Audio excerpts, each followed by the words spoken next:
ఓటర్లకు ఇవ్వారు.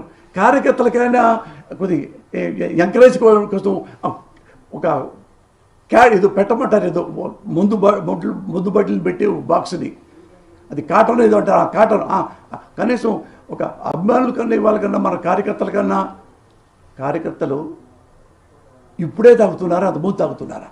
అంతకుముందు కూడా తాగుతున్నారు. అంతకుముందు నేను డబ్బులు ఇవ్వలేదు కదా, ఇప్పుడు నన్ను ఎందుకు అడుగుతున్నారు? నేను ఇవ్వను. అక్కడ నవీన్ బాబుని గెలిపించారు, మళ్ళీ వచ్చి బీజేపీని గెలిపించారు.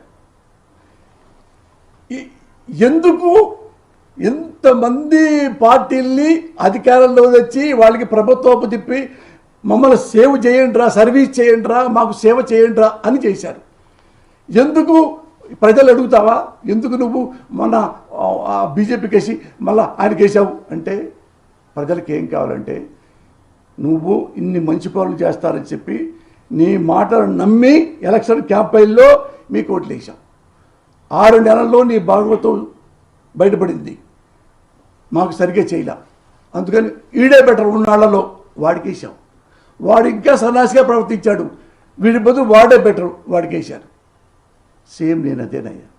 సార్ రోషన్ గారు, 40-50 ఏళ్ల పాటు మీ కుటుంబం కోసం ఆలోచించకుండా ఉన్న మీరు ఒక్కసారిగా ఇప్పుడు ఆలోచించడానికి కారణం ఈ మాటలేని ఇంకేమున్నాయి?